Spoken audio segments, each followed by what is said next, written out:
Welcome to Unpacking Peanuts, the podcast where three cartoonists take an in-depth look at the greatest comic strip of all time, Peanuts by Charles M. Schulz.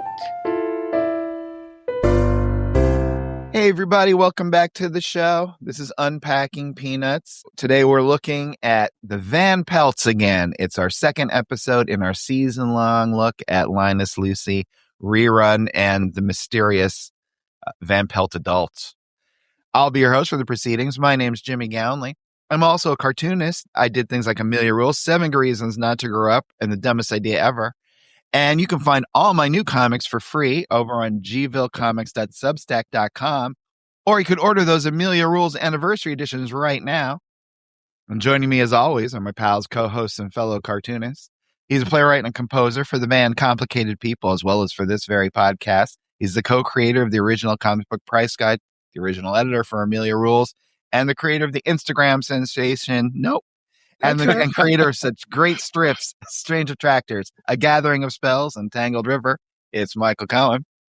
I'm on Instagram, too. It's not a sensation, but it's on. Anyway, say hey. And he's executive producer and writer of Mystery Science Theater 3000, a former vice president of Archie Comics, and the creator of the Instagram sensation, Sweetest Beast. It's Harold Buchholz. Hey, hello. And she's a sea captain. She's a computer programmer and a fantastic... She's a patriot. Patriot. Keeping us out of trouble. It's producer and editor Liz Sumner. Howdy. Guys, we're off to a fantastic start. Yeah. But none of that was by rote, right? It was all from the heart. Well, I never wrote the intro down ever. That's crazy. So I I never write anything down. I'm pretty sure our regular listeners could just recite it, and I invite them to record themselves and send it in on the that'd phone be line. Great. Yeah. All right, so we're back here today, and we're discussing the Van Pelt family, the Linus and Lucy and rerun of it all. So what are your thoughts at having gone this far? We're just in the very, very early stages of having Linus in, and the first thing I thought about is we really don't get to see the fully formed Lucy until Linus arrives. Yeah, in these strips, for sure, yeah. She doesn't have somebody to boss around. Right. Yeah, and I guess that's Linus because she was the youngest in the strip. Yeah. She's still shorter, so she's still technically younger. I have a hard time with that as a cartoonist, like thinking all these characters should be different sizes, but you sort of want to draw, everything under your one armature. But yeah.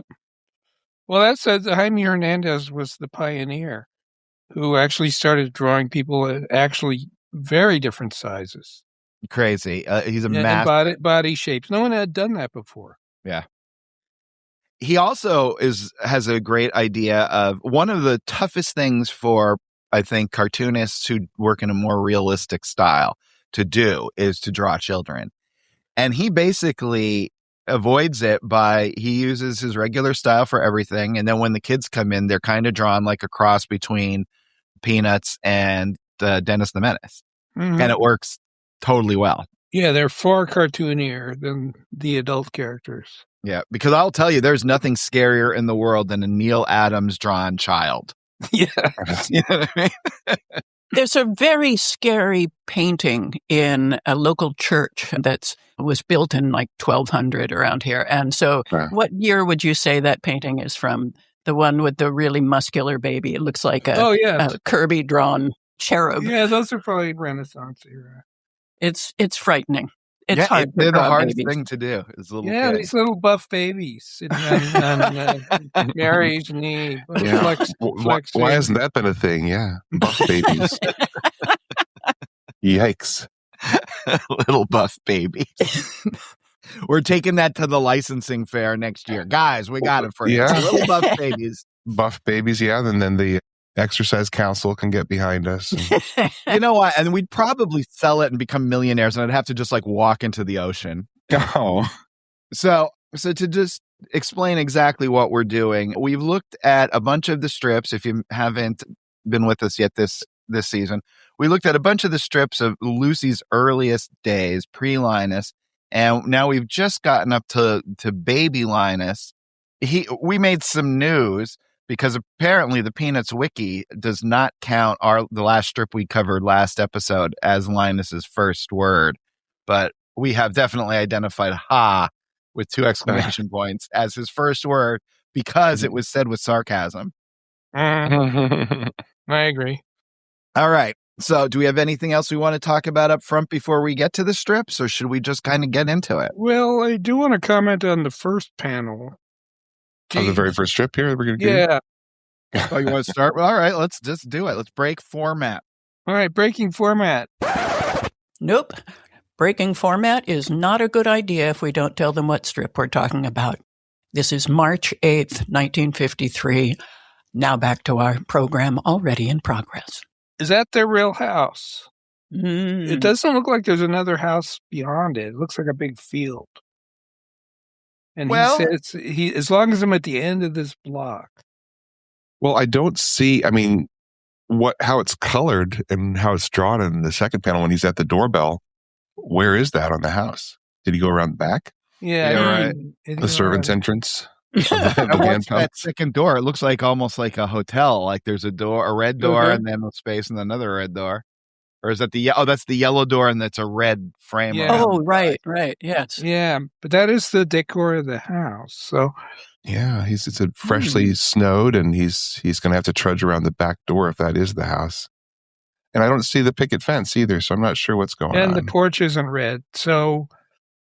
Oh, yeah, but are we sure this is the original color? Good point. Yeah, I don't think they would mess with Charles Schultz's colors that he did color. I don't know. I mean, here's what. Well, let me read it. March 8th, 1953. It's a Sunday, and Charlie Brown is walking to the end of the block to visit Linus and Lucy. And he says to himself, as long as I'm at this end of the block, I really ought to stop in and see Linus and Lucy. I haven't seen Linus for quite a while. And then Charlie Brown rings the bell, and Lucy answers and lets him in. And inside he says, how's your baby brother, Lucy? I don't think he's very well. I'm worried about him. She leads Charlie Brown to see Linus. And then we go into another room where Linus is sitting, humming to himself, contentedly playing with some toys, some blocks. Charlie Brown looks on from behind him and says, why? He looks fine to me. In fact, he looks very happy. Lucy sneaks up behind him and says, no, I don't think so. Watch. And then, without Linus being aware she's behind him, Lucy screams, hey, Linus! Linus jumps out of his skin, and in the last panel, we see him trembling to himself, a nervous wreck. And Lucy says, see, he's awfully nervous. Oh, that's so Lucy. Get that kid a blanket. Wow, I mean, it blew the hair fuzz off of Charlie Brown. He doesn't have it over his eyebrows at the last panel. There's some other wonky stuff going on here. So we were talking about this door, which doesn't seem to line up with the house. But then look, once he's inside, the doorknob is on the opposite side of the door where it would be if that's the door he came in. What I was thinking is she couldn't possibly reach it. There's a lot of weird things going on here. Maybe he came to the dog door, and then there's the coat rack up front. So I don't know what's going on.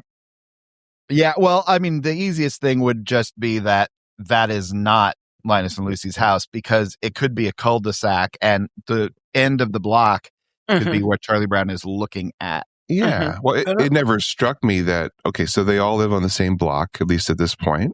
Yeah. And they are at the end of the block. So that I never knew. So the Van Pelts chose a home at the end. Yeah, you're right. It could be a cul-de-sac. It could be three houses at the end of the block. My theory is there were no cul-de-sacs in 1953. Okay. That was not 1957. All right, well, it could be a cross street. Why do you have that theory? Because I didn't see them till like the 70s. The street always led to another street. Well, then they didn't exist if you didn't see them. Yeah, when did cul-de-sacs become part of planning for the suburbs? Well, I guess in Europe a long time ago, because that's why Bag End is called Bag End. It's a pun on cul-de-sac, bottom of the bag. Good theory. Not theory. I read that. Well, I mean, put it this way. It's not my theory. Somebody's theory, I guess. Our pal Google Gemini tells us the cul-de-sacs began to appear in the U.S. around the 20s and 30s, notably in Radburn, New Jersey, prototype neighborhood of the future. Well, you can't listen to anybody from Radburn. That's well known. Makes me just want to get in the car, drive down to Radburn, New Jersey, and check it out. That would be pretty amazing. Wow. Oh, and Buffalo, New York also. So that 1922. Yeah, I was wrong. Anyway. Anything else about this strip other than cul-de-sac? Other than the doorknob? Well, it's a precursor to needing a security blanket. Yeah. I briefly forgot what we were talking about. I feel so bad for Linus here. I've seen this stuff, and I think I did this stuff as a kid.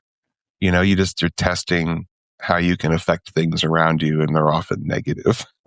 I remember that.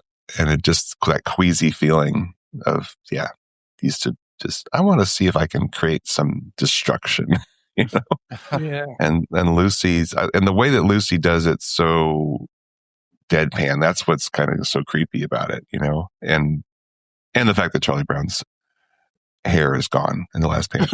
Those are all things that are very disturbing. Well, but one good piece of news, Linus has not been dropped on his head yet. He's a perfectly round head. Oh, yeah. Not round, but a good curve on top. Didn't watch. Yeah, Charlie Brown's wearing your hat, Jimmy. So yeah, absolutely. By the way, I wore a hat like that when I was a little kid, too. You did? Yeah. I think it's cool. Yeah. But it's a nice little combo. Charlie Brown is a snazzy dresser in 1953 with his matching blue coat and cap. And he's wearing his red striped classic shirt. So and going out in shorts in the middle of the winter. Mm-hmm. Yeah, the shorts. Isn't that weird? You know, that looks like Linus is indoors and he's wearing the little overalls with the long legs. But all kids were always wearing shorts right? That was like What you mean in real life or in Peanuts? No, in like pop culture. Yeah, getting your first long pants was like a big deal. Well, I don't know what that was all about, but yeah. So that was in the 20s, but not when I was growing up. Well, when the cul-de-sac was coming out. Yeah, it's true. I don't know. What did kids overheat? I don't understand. Were you just saving money by not paying for the extra fabric? Well, they're growing. You don't want to buy new pants like every 6 months. The shorts might last longer because you wouldn't be able to tell. Yeah, or you just scuff up the knees because you're always around in the dirt and crawling around. Yeah, he's wearing it outside. It's got to be cold. Well, guys, we did it. Gave our audience exactly what they wanted. Unfounded theories about pants in the 1920s. Yeah. Now, when were blocks invented? No, never mind. And for all of our listeners in the UK, we're talking about trousers, not underwear. Right. No, thank you. Right. I think they probably they're on to us. Okay. Just guessing. As usual. Someone's head is, what? I can't.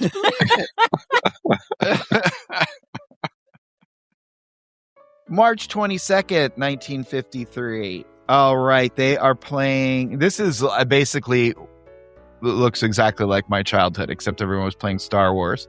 But in here, they're playing It's the Earth Invaders, says Patty. Schroeder says, get 'em. And they have toy lasers. And hiding behind the little chair is Charlie Brown and lasers. Lucy. Yeah, not invented till the 70s. Right. And Charlie Brown says, bam, bam, charge. And he and Lucy go running after the other two.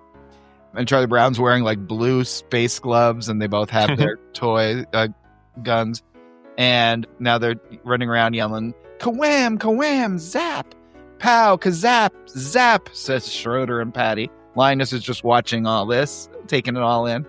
And then it's another standoff between the four other kids. Whomp, pow, pow, bam, bam, bam, kawoom, kazap. Then from off panel, Lucy's mother says, Lucy, can't you and your friends play a little more quietly? And then Lucy says, all right, mother. And then it cuts to Linus, the cutest little baby version of Linus, just smiling as he raises his rattle, and it goes, rattle, rattle. And then Lucy comes over to him and says, didn't you hear, Mother? Stop that awful noise. Gosh, this rings so crazy true. And he's shaking and sweating again. I know, you feel so bad for Linus. Oh my gosh, he's just being traumatized over and over. Give him a blanket. He is so happy raising that little rattle and rattling it. It is the funniest thing in the world.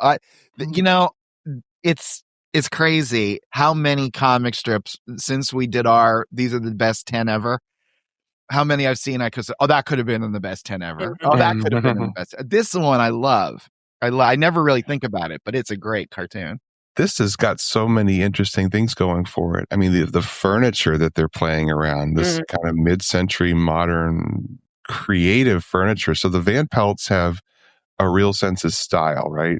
They are in the modern style. They are at the cutting edge of what's going on in furniture. Yeah. That's one thing I can note here. And the other thing that really strikes me in this strip, which when it does happen, you kind of take notice. The characters are so much themselves. They all have their own opinions about things. And in this last panel, when Lucy is yelling at Linus, off in the distance, you see Schroeder, Patty, and Charlie Brown all glowering at Linus too. It's not that they're in the previous strip, Charlie Brown was totally shocked the way Linus was by Lucy yelling at Linus. This time, everybody's in on it. They all are upset at Linus for his little rattle. At Lucy's behavior? That's what I thought. I thought they were looking at Lucy and thought it was. But I think you're probably actually right, Harold. It's funnier your way, but I thought they were looking at Lucy disapproving. Really? Yeah. Because that would take away from the humor, right? If I would think. I would think he would have had just a neutral expression. And the fact that he didn't have to have them in the strip, right? Now, so do you think he put it in because he wanted to show that it wasn't acceptable for Lucy to do that? Or are they in on it and makes it, quadruply hard on Linus? I thought that they were angry or not disapproving with Lucy, but I don't think that now. Having you said that, I think you're right, and I think they're agreeing with Lucy. I think he put him in to balance out the panel. Yeah, but he could have moved it. Well, you know what? I mean, because there are those specific breaks he had to have. I mean, it could have been that just a long panel did look better having extra characters in it, because he still would have had roughly that kind of set size space, right? Yeah, he could have split up the little rattles panel and the last panel any way he wanted, because that was part of a tier. Yeah, but the rattle thing is such a small space that kind of means that you're by default going to have a long horizontal panel. So it could have very well been, all right, we got this long horizontal one. All right, to balance it out, we're going to put the other characters in there, and that looks really sharp. And they don't then just disappear from the strip. But then I think you're right, he has the kids agreeing with Lucy going, that little baby is just ruining our play. Wow. I mean, this strip has so many things you just don't see in Peanut strips later. That opening drawing of Lucy in the lower right corner of the first panel, the three-dimensionality, the depth of the characters and the angles you're getting. Look at Schroeder in the fifth panel, where you're looking at him from behind and he's kind of crawling the way a soldier would be crawling with his gun. I've never seen that kind of drawing before, and it's so well done. It is. I would not have any idea how I would properly draw that in a clean, simple way, and that is just so nicely done. And we were talking about like that back three-quarter view, which is so hard to do.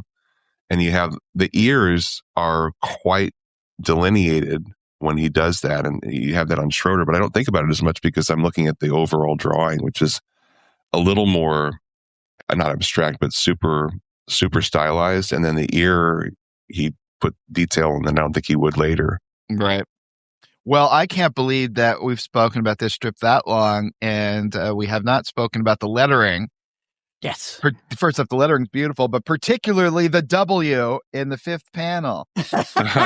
Now, to show you how fast, I know exactly how this happened, right? So he loves this idea, and he's zipping through it in pencil. He's so excited. Yep, and he half cursive draws the W in pencil. And then when he goes back to ink it, it's like, oh, I kind of like that. So rather than making it a traditional like bubble letter or whatever you'd call it that to match the other ones, he actually follows the curve of the cursive, and that's why there's that little negative space in the middle of the W. Yeah, it's so nice. And I think one of the things I love, and maybe you guys do too, we know that Schultz had been teaching at this art instruction school. We know that the first gig he got was lettering for the Catholic publication Topics, and so the lettering he learned, and he loved comics. The lettering he learned is so classic comic book lettering in these early years. I love it because it's like it feels more to me like a comic book in a way. Because that type of lettering was so standardized back then. It seemed like in comic strips, there were a lot of different styles, but for some reason, certain lettering styles became a little more prevalent in comics because you'd have one guy doing who knows how many pages for all these different artists and companies. But this particular, I don't know if you agree with this, Michael, but this particular lettering just feels like comic book lettering from the early 50s. I think like Archie, I think, just a lot of different comic book companies. This type of lettering would have fit right in from my perspective. It reminds me of what's the name of the medical machine that comes out of the suitcase in Strange Attractors that's going to save Nurse Nebula? Yeah. The Turbo Nurse. The Turbo Nurse makes a whole lot of noises like this when it's getting to its full size. Yeah, this is probably one of the showcases of his lettering ever in Peanuts. There's just so much going on. I will say, when you get a really good looking page with a lot of display lettering, it's just going to look great in color. It always looks great in color. Is that really the original color? I don't remember Patty's hair ever being that color. Her hair changes constantly. Yeah, that doesn't look like what it looked like in the newspaper. Well, I mean, this has to be redone somehow, even if they're coloring it to his specs. It's not like it ever really looked like this. Okay, so it was those might be the specs, but when they're being created for JPEG, they're different from newspaper. Maybe. Yeah, I guess. I mean, we're all aware of the way they used to print color in the Sunday comic strips and in the comic books. They were using a dot pattern that was pretty coarse because it was on newspaper, and anything finer would just all bleed muddily together. So if we were looking at this today, especially the ones that are multiple colors that are nothing is solid, you'd see this mixture of halftone dots, and it's a very different experience than seeing this really kind of unusual color, right, for Patty's hair that is a solid. That would instead be this weird mixture of red, cyan, red, cyan and magenta and yellow dots making up that out of register, floating over the hair. And those types of colors often looked kind of wonky and muddy because they weren't just solids. And to see it so clean, and I'm looking on my iPad Pro, and it doesn't remind me of the look and feel of comic strips. Yeah, and Patty's dress was more like the color of that chair rather than teal. I don't remember ever seeing teal in a newspaper in 1953. I don't remember very much from 1953. You weren't born yet. Well, they only had 64 colors to choose from, so you could actually look and see if any of those. Yeah, he was under the Benny and Smith rule. Crayon color choice 64. That's it. And you get a free sharpener. Here's a pro tip: if you're out there and you want to ever try to recreate that old Ben-Day dot look that Harold was just talking about to give your comics like an old 50s look or whatever, it's not all dots. as the colors get more saturated, the dots fill in. So a lot of times you would see the reds and stuff. You don't see the dots. You see just full color of red. And those are the colors that tend to be out of register because I think there's more ink and I think it causes the paper to slide around a little bit. So like lipstick is never on lips. Superman's S is almost never right. Or what, back then. June 30th, 1953. Linus is up on his feet, and Yay! Charlie Brown and Lucy are looking from behind, and Lucy says, "Hey, look at Linus." And there he is, standing very proudly. And Lucy says, "This is the first time he stood by himself." And Lucy and Charlie Brown were having some cookies, so Charlie Brown says, "Show him you're proud of him. Give him a cookie." And then Lucy hands one to Linus, saying, "Here, Linus." But the weight of the cookie just topples Linus over on his side. Clunk. Now we're getting into the origin of his head shape. Yep. Yeah, it looks like a beautiful head shape there in that first panel, right? And third. Yeah, very, very peanut head, although it can justify the title he didn't like, Schultz didn't like. But and peanuts in quotes, I think, is so funny. Mm. In the upper left-hand corner of the little daily strip. Really weird. Yeah, it's probably Schultz was like, "That's my commentary. Put it in quotes." Yeah. I think the drawings of Linus, particularly in 2 and 3, are very weird. Mm. I don't think his hair looks right. I think what it is, though, with the weirdness is that he's trying to convey a toddler, taking their first steps. And it really works like that, but it just doesn't quite look like Peanuts drawing. It looks sort of like a scarecrow. Yeah. And he had so much hair in the very first couple of strips. Well, that happens often with babies, right? They lose their hair before it grows back in. Even Lucy doing a nice thing for Linus leads to his downfall. It's like Linus can't win in this family here. She gives him a cookie and he falls over. This happens how many strips are there where the joke is Linus just falls over because of his weight distribution? It happens again and again and again. And again, this is observation, right? This is probably a father seeing a child falling over and over again. Well, speaking of punchlines of Linus falling over, July 16th, 1953. It's a hot day. Linus is sitting around, it looks like in just his shorts or maybe his swimming trunks, playing with a block, of course. And Lucy's sweating too, but she has an idea. She doesn't want her baby brother overheating, so she brings in a little portable fan. And then in the third panel, we see she leaves it with Linus, and then she goes off to plug the fan in. And when it turns on, it knocks him over. Clunk. Right on the back of his head. Right in the back of his head, but doesn't seem to have affected the shape yet. Look at the line on Linus's head in second panel. I mean, just the ink line. And the first one, thick. Super thick. Yeah. And very brushy looking. Yeah, I mean, that line looks like Chris Ware to me, where he would do those very thick, controlled brush contour lines. I don't quite know what's going on in the first two panels. Would you follow the back, the line that represents the back of Linus? And then it strangely indents into his little shorts, where it's like, I'm not exactly...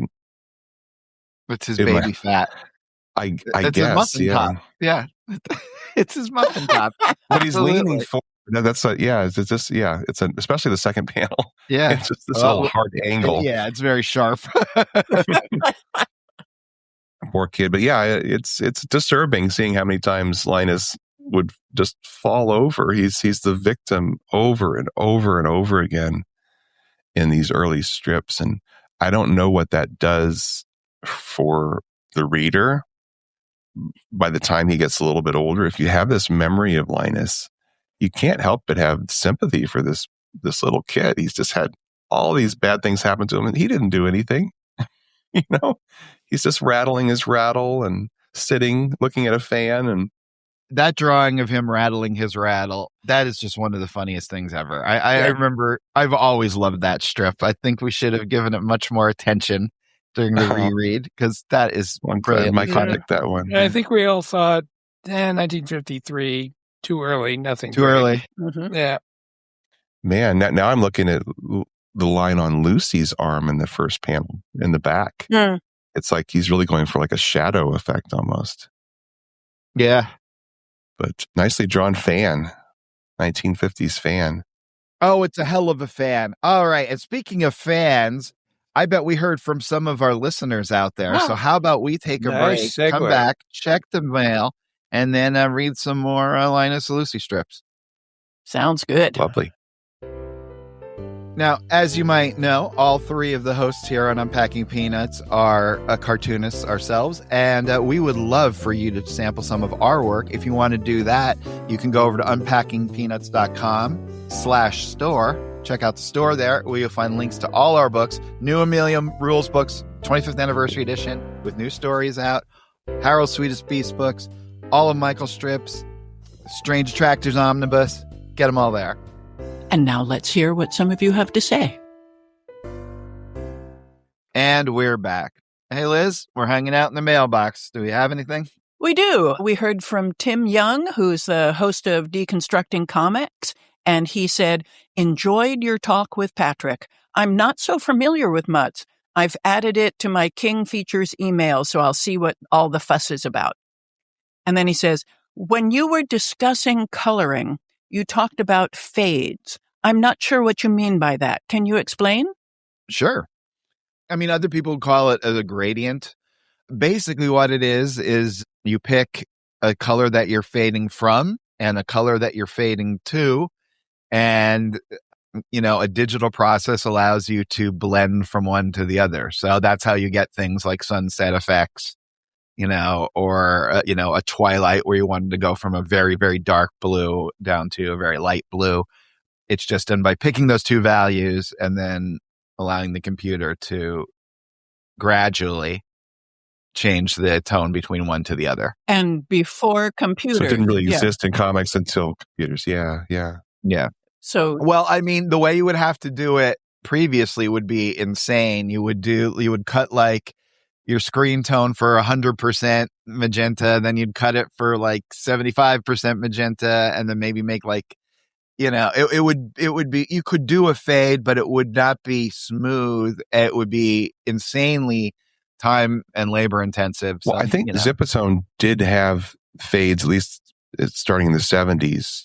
That was a kind of a pop culture thing, and there were also airbrushes if you weren't using the dot pattern process, right? If you were just an artist, that, airbrushes were really, I don't know when they really became super popular, but they date back quite a bit to give you a lot of subtlety to color. But yeah, I think Steranko kind of innovated a lot of that stuff. His color is wildly underrated. He's an incredible colorist, and with again using just the 64 color palette, Yeah, and can you, just for those listeners who aren't familiar, just give a little bit of who Steranko was? And well, first off, from good old Reading, Pennsylvania, he's a cartoonist, magician, an escape artist. He's this wild character. He's still around. You'll see him at conventions with his pompadour and high heels and shades. And his famous comics were Nick Fury, Agent of S.H.I.E.L.D. back in the 60s. But Nick Fury, this was so long ago, Nick Fury was white. That's how long ago he was doing that. so this is a mostly Marvel Comics artist. Most people would know him from his Marvel Comics, and his first name is Jim. Right? Jim Steranko. And the other thing is his 3-issue run of Captain America. The Death of Captain. That's crazy that somebody did a 3-issue run of Captain America and it's remembered for that. It's still remembered, be good, absolutely. Right? Oh, yeah. Yeah. No, actually, he was the first to use like psychedelic techniques in creating comic art. Pop art. Yeah, so it looked very modern, but he was super experimental, and he was like the big thing for a long time. So just having a Steranko cover probably boosted sales on a lot of books. Yeah, and he was one of the few guys. He always had assistants around, so he would do elaborate screen cut colors that nobody else was trying because he had an in-house basically. He worked in magazine production first, so he knew how to do some really fancy graphic design. Yeah, very designy in what he did. Yeah, it's cool. And I hope you enjoy discovering Mutts, because there's a whole world of stuff to explore there. So we're so happy that you've got it on the list, and you'll start seeing more and more of Patrick McDonald's work, because he's very special. And get that because you will be a fan once you get into it. Get that Art of Mutt's book, because it's my favorite. It looks good. One thing I feel bad. I want to ask Patrick about those display panels he did at the title panels, and he mentioned it briefly, and then we got off topic. But he did the best like throwaway panels for his Sunday strip for years. Yes. Well, he's coming back next fall, so what? Right. We will ask someone him remind then. me. Yeah. And we heard from friend of the show, Paul Castiglia, who writes, when Patrick McDonald told Harold he'd spend 2.5 hours with him if he came to Princeton, he wasn't kidding. I once spent 3 hours sitting across from Patrick and his wonderful wife at a National Cartoonist Society Christmas dinner held in a restaurant overlooking the Meadowlands racetrack. Huh. While others peered out the windows to see if Bing Crosby's horse finally came in, I enjoyed delightful conversation with the McDonalds. Patrick is definitely one of the nicest folks I've ever met, an astute and compelling conversationalist and generous listener. All these years later, I'm happy to learn he's still good old Pat McD. Well, we definitely got to experience it firsthand in that episode. If you haven't listened to the Patrick McDonald episode, we highly, highly recommend it. It was a real honor to have him on, and he was just a great conversation. Yeah. And hey, thanks to cartoonist Todd Webb of The Poet, who hooked us up with Patrick. Yeah. So that was fantastic. Thank you, Todd. That was a long time wish of mine, and that was a dream come true. Thank you. Yeah. Guys, not to toot our own horn, but Patrick McDonald, Ivan Brunetti, Lynn Johnston. Yeah, I mean, we're getting some pretty good cartoonists here, No, it's been amazing, and I learned from them when we get to talk with them, and just to hear their enthusiasm for something we love as well is just a real treat. And being able to share that with listeners is what an honor. Yeah, and it's always funny because like I'm 53 years old now, almost 54. I still have like a truly fanboy appreciation of cartoonists and the tools they use and all the esoterica of it. And it's like, I cannot wait to ask Patrick about inking with the fountain pen, because now I'm like, oh, this is like one of these mystical secrets. He's like, oh, it's the cheapest one they have on Amazon. No, it's cool to hear where things come from. And I would agree you're a fanboy, because only boys would say, I'm 53, almost 54. I'm 53 and a half years old. So that's it for the mail, but I want to do a shout out to our latest supporters on Patreon, John Robinson and Jason Bullitt. Thank you very much for your support. Thank you, guys. We got something from the hotline. We heard from good old super listener Shaylee Robson, who says, hello, everyone. I hope that you're all having a lovely new year so far. I'm really glad to see the show going forward with diving into the characters like Snoopy. I'm curious about who's next on the old chopping block, LOL. I have a feeling it's the Van Pelt kids. Hey, she was right. Wow, Shaylee, that's pretty astute. You know us too well. Hope the cold isn't getting you too badly, and I look forward to the next episode of Unpacking Peanuts. Be of good cheer. Thank you, Shaylee. Be of good cheer, Shaylee. Happy New Year. That's fun that she called it. Yeah. Well, I wanted to do something that I knew Michael and Harold could really sink their teeth into. And I know that as such Linus fans, that was going to be a good route for us to go. And if you get to see our special art for this season, it's my own copy of Catcher in the Rye, which is a nod to our suggestion that there's something Salinger-esque about the Van Pelt family. Any news to report, Harold? Are you going to be anywhere special? Yes, it does look like I am back at the Philly Punk Rock Flea Market on the 21st and 22nd of February. So thank you to, I think it was Jeff again, who came to see me last time. That was a real treat to meet another Unpacking Peanuts person there, a fan coming in to say hello. That was a super treat. But yeah, it's a fun location in this amazing armory building. It's the only private militia in the United States. They predates. Sure? Yeah, I was going to say, I don't know. Let me rephrase that. The only sanctioned, because they were grandfathered in. They were pre-Revolutionary War, and they have their own building, and they actually rent their building out to the National Guard because they're this private entity. They have this, so it's a historic building. I mean, it doesn't date back to the 1700s, but it's like early 1900s, and they have a museum upstairs. If you just want to come out and experience something you never experienced before, other than getting to go to a punk rock flea market, you can actually go up into this museum, at least on, I think, the Saturday that it's happening. And it's like a whole world I didn't know even existed. Great. And Jimmy, you got lots of love from the Patreon subscribers who like the conclusion to the Greg Williams the story. Yeah, so if you're fans of the podcast and you might remember the great surrealist act of my 8-year-old classmate, Greg Williams, you can now find out the conclusion of that on Patreon. All right, so if you want to get in touch with us, the first thing you can do is you go over to unpackingpeanuts.com, sign up for the Great Peanuts Reread, get your one email a month that lets you know what we're talking about. You can shoot us an email. We're unpackingpeanuts@gmail.com. Or you can call us on our hotline, 717-219-4162. And remember, when I don't hear, I worry. So give us a call or send us an email. All right. Hey, so with that out of the way, I want to add a new segment. I want to do Unpacking Peanuts recommends.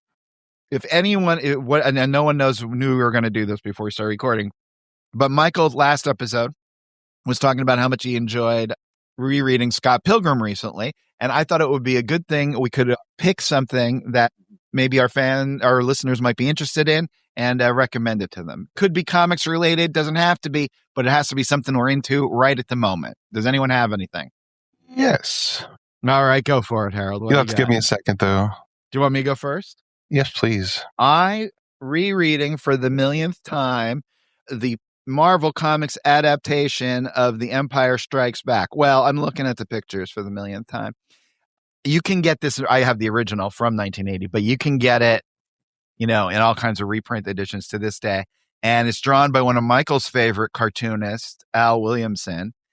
And I think it's just the best looking science fiction comic that's not Strange Attractors. I really, really love it. So that's my recommendation. Al Williamson's version of The Empire Strikes Back. Cool. Well, I'm currently reading a book called Master of One, Find and Focus on the Work You Were Created to Do by Jordan Rayner. Basically, it's telling you, probably the smartest thing you can do is figure out the one thing you want to do or some little cluster of things that are all related and just focus in on that to make sure that whatever you do is excellent. So that is a really interesting book, and it's been making me think a lot, and I'm really enjoying it. So if you are in a process of trying to kind of find where to focus your career or art, that's a really interesting book to read. Excellent. Michael, what about you? You got anything? I'm going to continue ranting about Scott Pilgrim. Mm-hmm. It's so original that it's stunning. I mean, he throws ideas out that are completely insane, but he makes it work. And so it's at heart a love story, but suddenly, he's fighting like robots, right? And I mean, it's hilarious because he's at a party. And he gets attacked by this robot, and the party continues. No one's paying any attention to this fight, and they're going, "Oh, man, where are the hors d'oeuvres?" Anyway, so my big question is this: how important, when you're assessing the quality of a work of art, is the ending? I'm talking about literature, because I think this is possibly the greatest graphic novel of all time. Yet the ending just doesn't work. I mean, I've read it several times.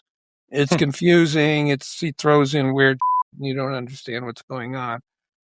But does that ruin it? Or did you just go, well, how could you possibly end this? I mean, I couldn't figure out. I think I used to be like like the ending is everything. And like sometimes the ending is everything, right? Like if you blow the ending to the Sixth Sense, then you've blown the whole movie. Yeah, you know what I mean? There's no point. But like the ending of Huckleberry Finn sucks.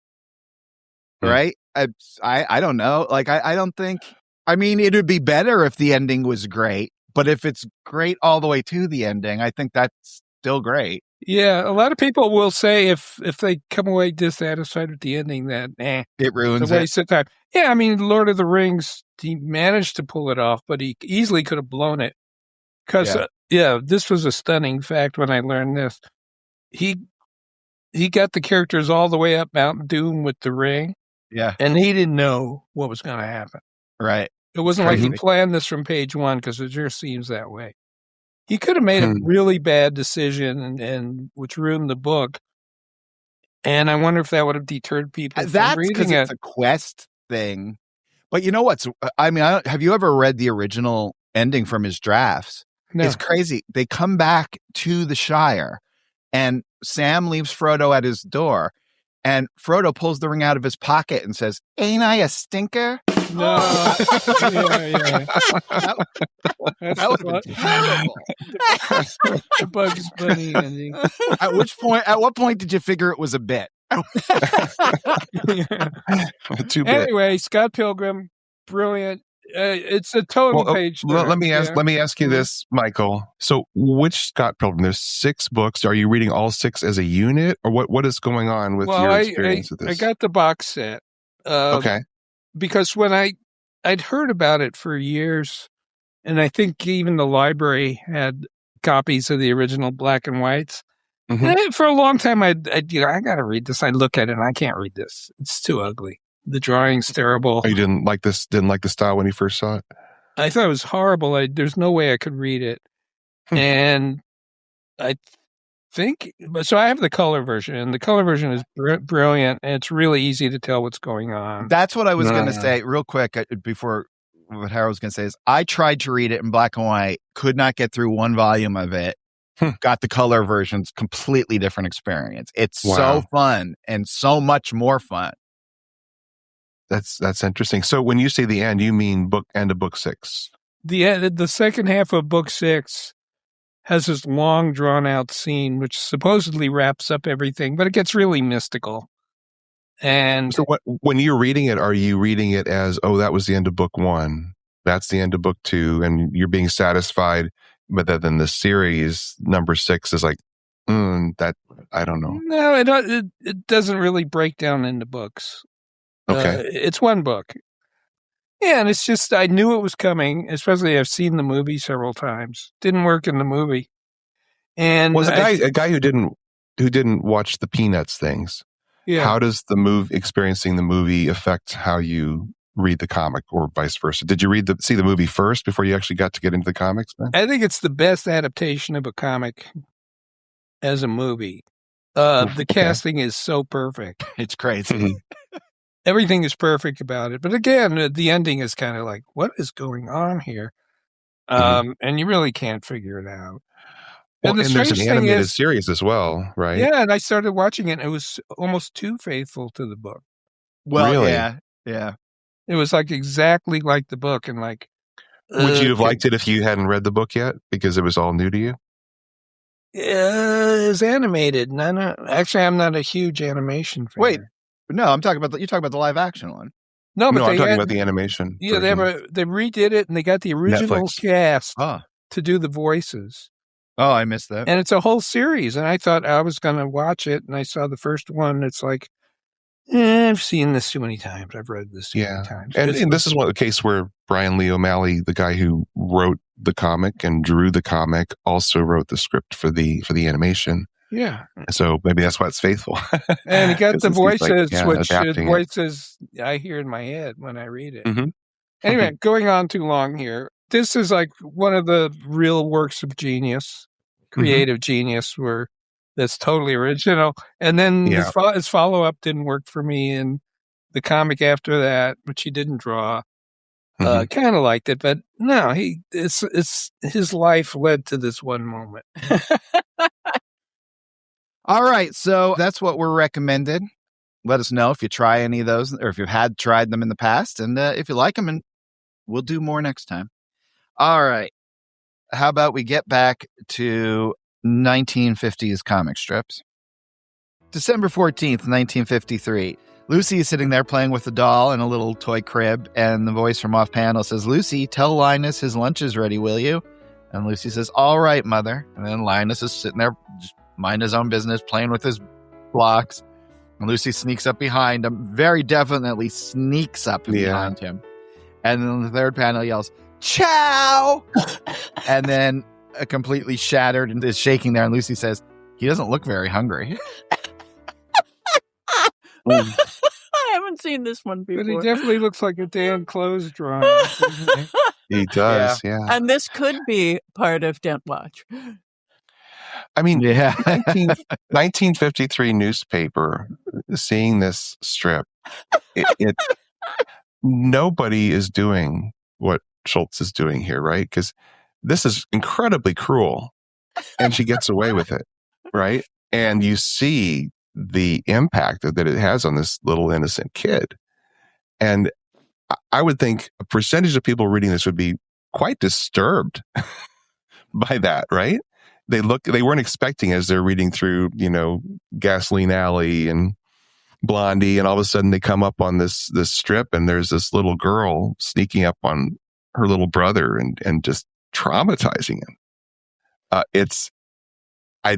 I don't think that kind of humor was in the comic strips in 1953. It's a really interesting mix of you really, really feel, you're concerned for this little kid, right? Seeing how he's just absolutely shattered by Lucy. But you were probably either an older brother or a younger sister or something and you recognize that behavior. Oh yeah, to me, absolutely. I don't think of any of this stuff as giving me extra empathy for Linus. I just think, because I don't have maybe anything to relate it to, not having an older brother or sister. Mm-hmm. I just find them funny and true, but I don't really have that experience. Because if someone yelled behind me when I was playing with my blocks alone, there would have been real problems. There was an intruder in the house. Right. But based on how he depicts Linus in that fourth panel, he's trapped in a house with this unpredictable creature. It doesn't bring out any oh my gosh, nice, this is not just a little lighthearted, funny thing. This is a trauma. Oh, I'm the baby of the family, and I think this is hysterically funny. I love it. Well, yeah, it'd be interesting for those listeners, particularly who would look up this December 14th, 1953 strip and actually experience it directly. Yeah, does everyone just say, "Hey, that's just a funny strip," or what are your feelings with this strip? Does it leave you laughing, or? If you were Linus's age, you wouldn't remember. You'd just be traumatized. Yeah, I mean, you'd just be carrying your blanket for 35 years. Yeah, I had the same age relation with my older sister, and we weren't super close, but we got along well. But yeah, I've heard stories of her trying to push me down the stairs. Yeah, well, I genuinely find this one disturbing because of how he chooses, and was Schultz going just for a laugh, or did he have what we learn more about where his sympathies lie as he plays out the strip over the next 47 years or so? But here, I mean, I think something's different is going on in Schultz's strip, where he's like, he's not going to let you just laugh when somebody does a cruelty to somebody else. It's like something lingers, at least for me, lingers here because something as bad has happened, and it's not just for the laugh, at least for me. And that's part of what makes Peanuts so unique. Well, the fact is, identification. I think me and Harold both identified with Linus as he grows up, his worldview and his kind of questioning reality. I don't know how important that is. I mean, Is there anyone a little Abner you identify with? Mammy Yoakum. I don't know. Comics didn't seem to be peddling identification. Well, I think that is what Schultz did incredibly well. That very few. I mean, I think of other characters that I really, really just deeply started to feel whatever they were going through. And I always bring up Little Orphan Annie, and I really, really felt for her in a way. But here, what he's doing, I was a younger, I was younger, about 2 years younger than my sister, and so I can relate to that. But I can't help but just look at that drawing of Linus. I don't know how I would have viewed it if I hadn't been kind of in Linus's shoes. But I also see myself in Lucy, and I think that's a horrible thing to do. Is it? And if like, come on.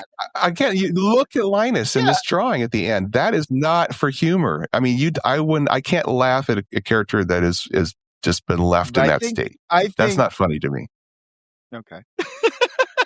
I think you're revealing a lot about your own personal makeup more than the strip, I think. I mean, because... So I would disagree with you based on where Schultz went with his whole strip and what made it so unique, because he did make you identify with the one who was the victim of somebody doing something that could be considered funny or light, and it really hurts the other person. He does that over and over again in ways I don't think other cartoonists do. Yeah, that's true. And I just don't know that this counts. But he also didn't make you despise Lucy. Right. He didn't make her an enduring villain. Well, no. And I think that's also a great thing about Schultz. It's like, we all do cruel things, and we all are victims of cruel things. A lot of artists would have you identify with the person doing the cruel thing and laugh. And Schultz is like, no, the focus is on the one who's received that. And you have to understand that that's some pain, genuine pain has been inflicted. And so, but I think it's so beautiful that Lucy is not shown as a villain. It's just a matter of fact that people do these things, and he doesn't judge Linus and Lucy. He just lets you see it and decide for yourself how you feel, right? Lucy was definitely a much nicer little girl than the other two little girls on this trip, who were truly evil. So compared to them, she's a saint. Truthfully, I did not do the complete Peanuts reread. So these are new to me, that the experience of why Linus needs his security blanket, this is making perfect sense to me. Yeah, it does add up. That's where he winds up. And again, it's like, if Schultz was viewing an actual dynamic between his first two kids, this would be a logical thing that he would follow through based on however that played out between those two kids. And there is a kind of a through line that might suggest there is something biographical in there. Oh, I think all of that's true. I just think if it were what you were saying, there would have to be another panel with Linus thinking or saying something that turns the thing on him.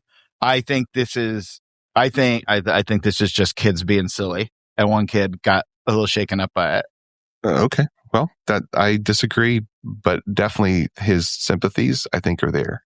Let's move on. The next strip kind of gets into Lucy's head a little bit. Okay.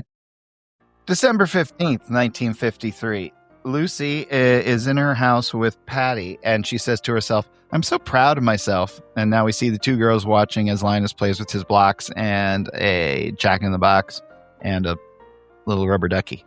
And Lucy says to Patty, "I haven't done one mean thing to my baby brother today. Not one." And then Patty says to her, "Well, that's fine, Lucy. That's real fine." And then Lucy says, "There's only one thing that worries me." And then she looks over at Linus and says, "The day isn't over yet." Dun, dun, dun, dun. Yeah, this is like intense. And again, this also feels different. I mean, she's got a conscience, right? But she can't control it. Yeah. And she's you're right there in her dilemma. And I think it's probably fairly common in families that older children resent new babies. Oh, yeah. That have taken over the parents' attention. Mm-hmm. Yeah, Linus gets lots of attention from his family. Yeah, that's the thing. He does seem like he's just kind of out there all by himself. The inattentive mother. She's going through the motions with Lucy, but Lucy's got a lot of leeway. That was true. Mm-hmm. I think that, I don't know. We talk about helicopter parents today and how adults are involved in kids' lives more than, say, when I was growing up or when you guys were growing up, the sense that you were on your own. But at home, I don't know if that's any different, right? Because you got working parents, there's just this vibe that maybe inside the house, it's just as Wild West between siblings as it was when I was growing up. Well, the fact is, the decision Schultz made to not have adults in the strip was the key decision. Mm-hmm. Because you don't know what his relationship is. Maybe his mom kind of babies him and takes care of him, and Lucy's jealous. You just don't know. Right. Well, I'll take this moment to give my hot take on who the Van Pelt parents are. Do you remember the Rachel Griffiths character in 6 Feet Under? She was the brother and sister whose parents were both psychiatrists. That I really think that the Van Pelts are both doctors, either psychologists or psychiatrists, and they are busy with their careers, and they leave their children to just figure it out.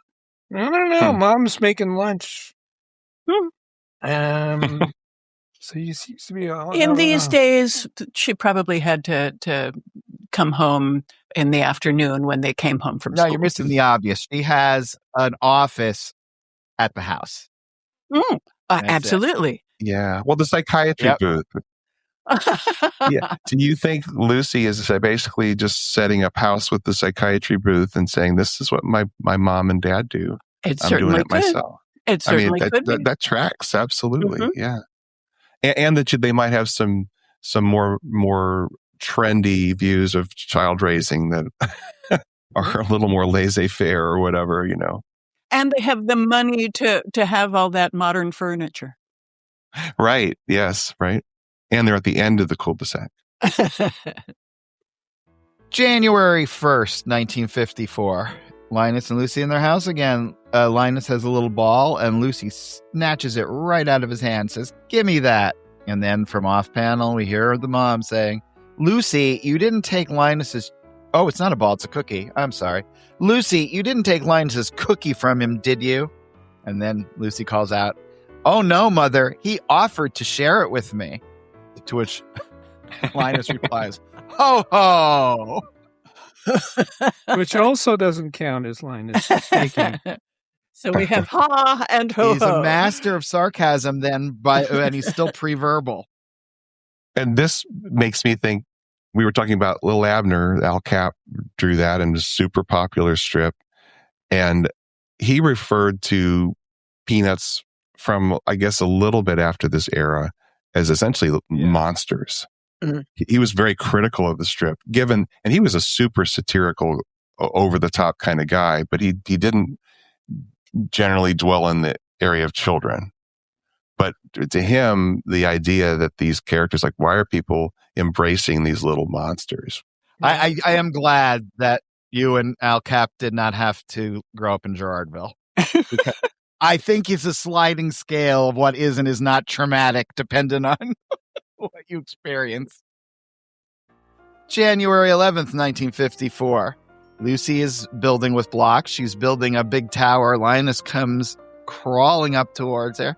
He's watching with absolute joy as she tries to put the last block on, but as she does, the whole tower falls down. And then she looks at Linus and goes, "You looked at it." I can see myself in Lucy in a moment like that. Well, she's gotten some nice new blocks. All They're the all the same size that's now. An improvement. And what do we think of the shape of Linus's head? It's still not dented. Really? Yeah. That's hair. Okay. All right. Nope, still not dented officially. I like him like floating, crawling in the first panel. And you see the little shadow under him. I love that in comics that you can do that, where no one piece is touching the ground, like he's like a Muybridge horse or something. January 12th, 1954. Linus is playing with his blocks again. The Van Pelts might want to invest in like a second toy. That could possibly help things out. So he's playing with his blocks and he's getting sleepy. And as a matter of fact, he falls asleep right in front of the blocks. And Lucy goes over and she arranges the blocks very carefully so that they spell out, at least to us, the readers, shh, S-H-H. And there's Lucy being sweet. Aww. Yeah.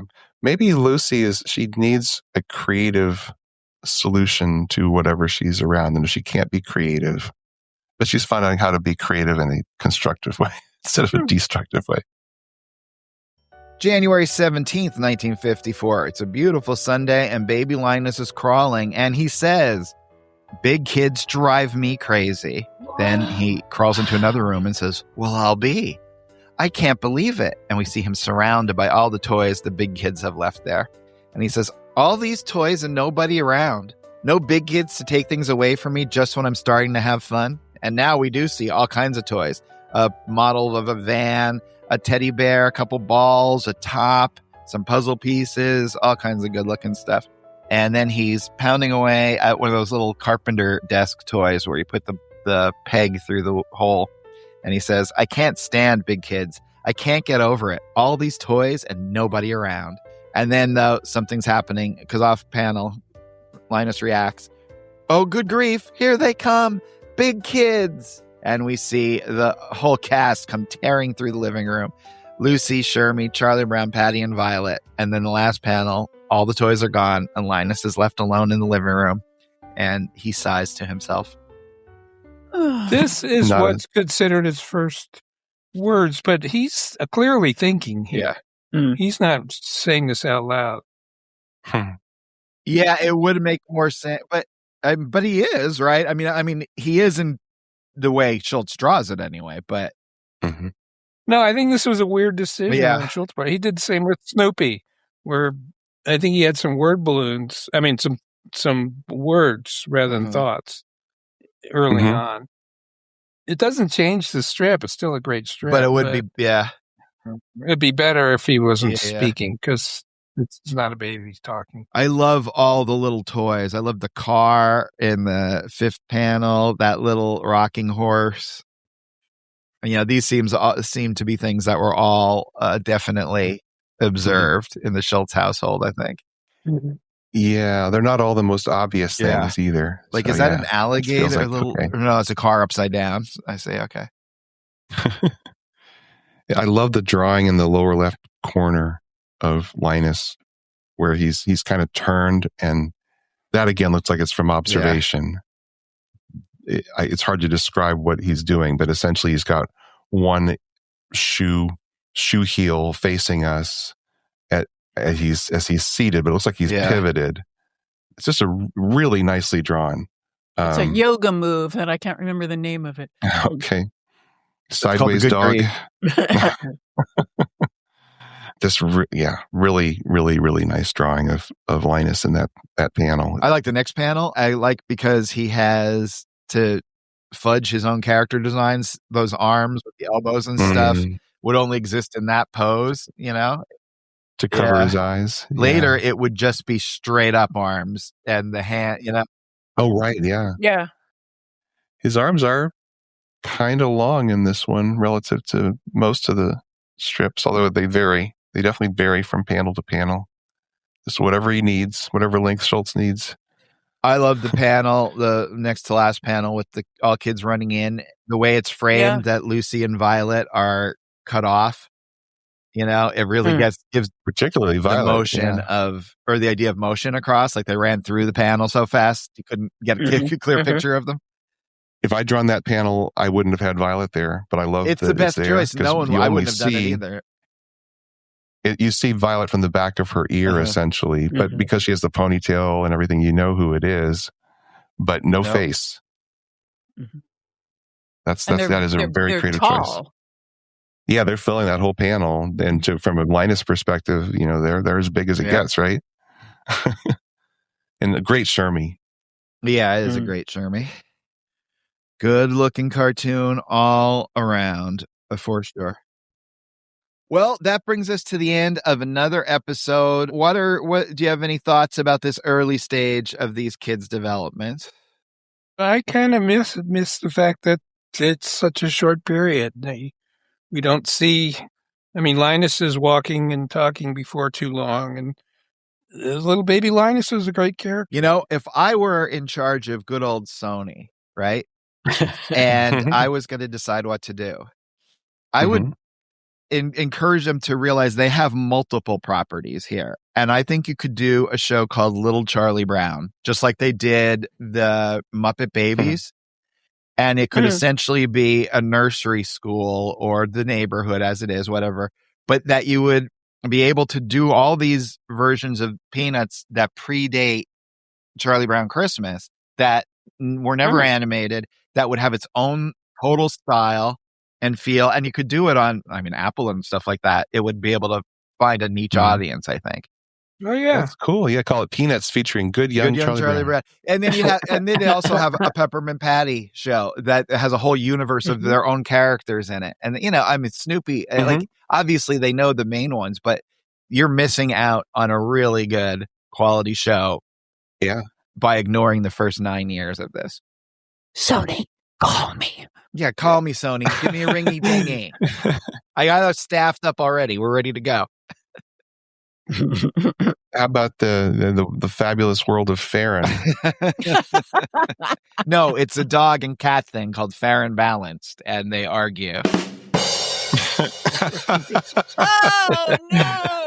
It's like, what's that? Was a Crossfire or whatever it was called. All right. Well, that brings us to the end of another episode. Thank you all for listening. It's my favorite day of the week, and I love that we get to hang out and talk about our favorite comic. So come back in 2 weeks when we're going to talk about more Van Pelts. So if you want to reach out to us, you could do it in a couple ways. You could call us at 717-219-4162. Leave a message or a text on our hotline. You can email us. We're unpackingpeanuts@gmail.com.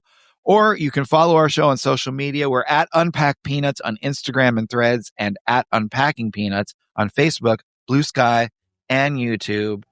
Thanks for listening. We'll be back in 2 weeks. Until then, for Michael, Harold, and Liz, this is Jimmy saying, be of good cheer. Yes. Be of good cheer. Unpacking Peanuts is copyright Jimmy Gownley, Michael Cohen, Harold Buckholtz, and Liz Sumner. Produced and edited by Liz Sumner. Music by Michael Cohen. Additional voiceover by Aziza Shakrala Clark. For more from the show, follow Unpack Peanuts on Instagram and Threads. Unpacking Peanuts on Facebook, Blue Sky, and YouTube. For more about Jimmy, Michael, and Harold, visit unpackingpeanuts.com. Have a wonderful day, and thanks for listening. Again and again and again. And again,